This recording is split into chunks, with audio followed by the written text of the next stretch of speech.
श्री गणेशाय नमः। गणेश चतुर्थी व्रत करने से घर परिवार में आ रही विपदा दूर होती है। कई दिनों से रुके मांगलिक कार्य संपन्न होते हैं तथा भगवान श्री गणेश असीम सुखों की प्राप्ति कराते हैं।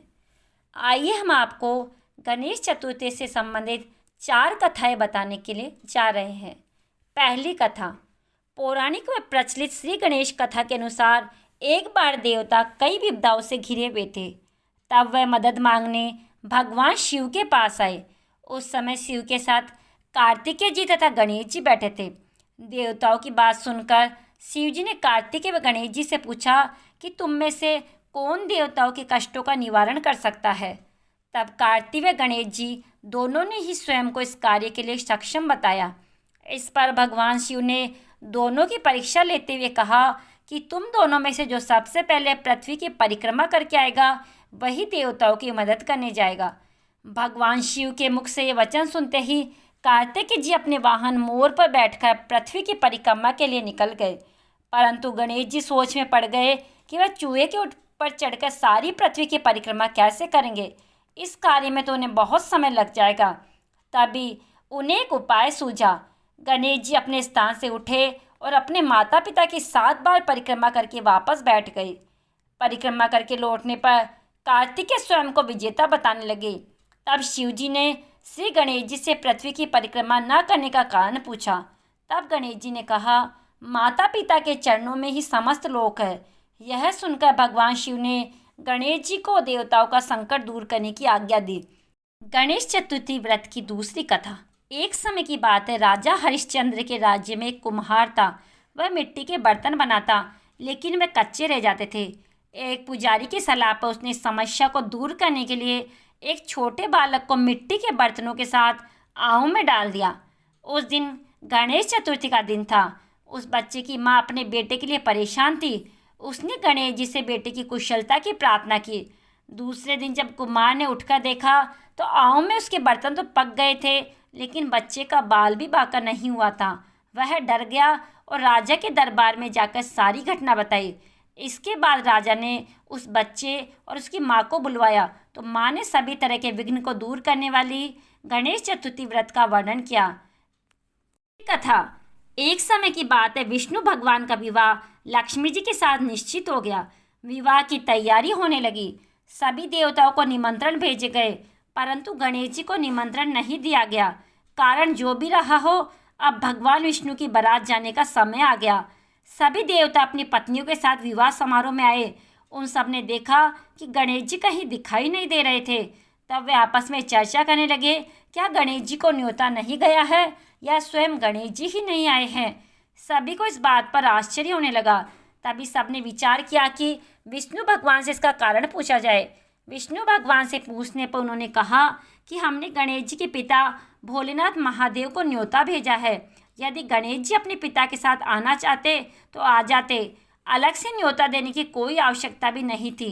दूसरी बात यह है कि उनको 1.25 मन मूंग, 1.25 मन चावल, 1.25 मन घी और 1.25 मन लड्डू का भोजन दिन भर में चाहिए। यदि गणेश जी नहीं आएंगे तो कोई बात नहीं, दूसरे के घर जाकर इतना सारा खाना पीना अच्छा भी नहीं लगता। इतनी वार्ता कर रहे थे कि किसी ने सुझाव दिया, यदि गणेश जी आ भी जाए तो उनको द्वारपाल बनाकर बैठा देंगे कि आपको घर की ध्यान रखना। आप तो चूहे पर बैठकर धीरे धीरे चलोगे तो बारात से बहुत पीछे रह जाओगे। यह सुझाव सबको पसंद आ गया तो विष्णु भगवान ने भी अपनी सहमति दे दी।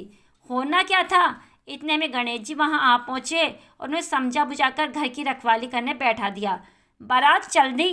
तब नारद जी ने देखा कि गणेश जी तो दरवाजे पर ही बैठे हुए हैं, तो वे गणेश जी के पास रुके और रुकने का कारण पूछा। गणेश जी कहने लगे, विष्णु भगवान ने मेरा अपमान किया है। नारद जी ने कहा कि आप अपनी मूसक सेना को आगे भेज दे तो वह रास्ता खोद देगी, जिससे उनके वाहन धरती में फंस जाएंगे। तब आपको सम्मानपूर्वक बुलाना पड़ेगा। अब तो गणेश जी ने अपनी मूसक सेना जल्दी से आगे भेज दी और सेना ने जमीन पोली कर दी। जब बारात वहाँ से निकली तो रथों के पहिए धरती में फंस गए। लाख कोशिश करे परंतु पहिए नहीं निकले। सभी ने अपने अपने उपाय किए परंतु पहिए तो नहीं निकले, बल्कि जगह जगह से टूट गए। किसी को समझ में नहीं आ रहा था कि अब क्या किया जाए। तब तो नारद जी ने कहा, आप लोगों ने गणेश जी का अपमान करके अच्छा नहीं किया।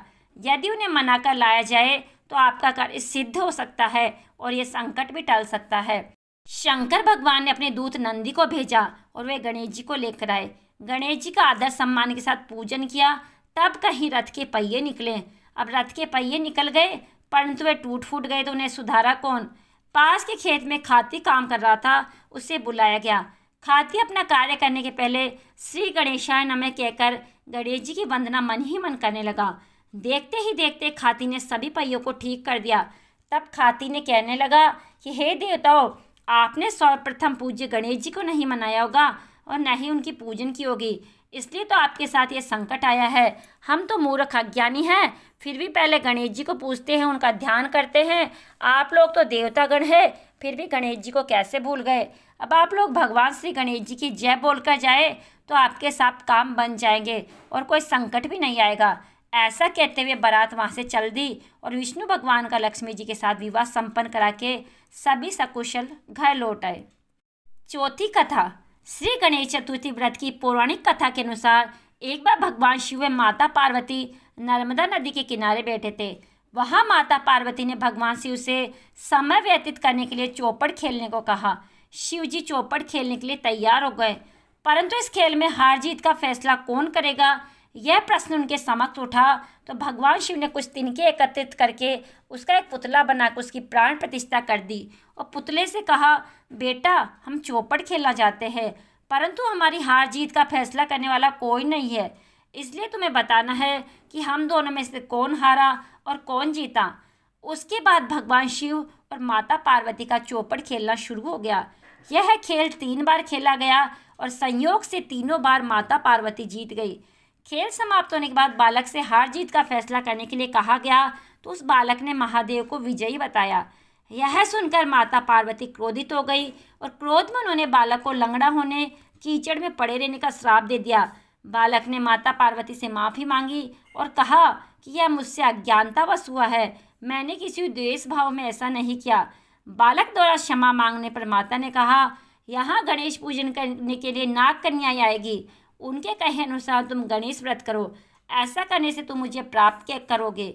यह कहकर माता पार्वती शिव जी के साथ कैलाश पर्वत पर चली गई। 1 वर्ष के बाद उस स्थान पर नाग कन्याएं आई।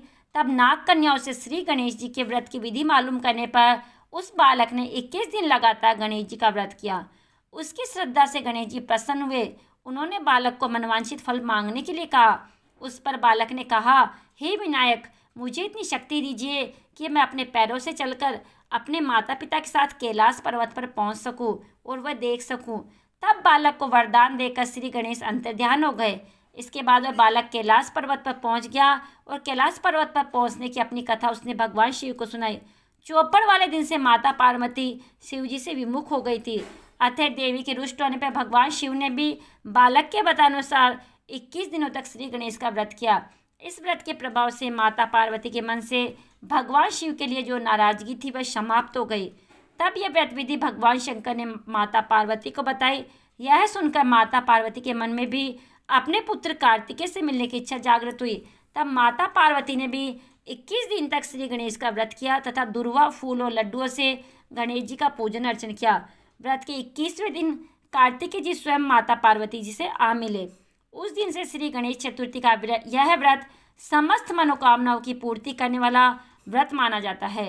इस व्रत को करने से मनुष्य के सारे कष्ट दूर होकर मनुष्य को समस्त सुख सुविधाएं प्राप्त होती है।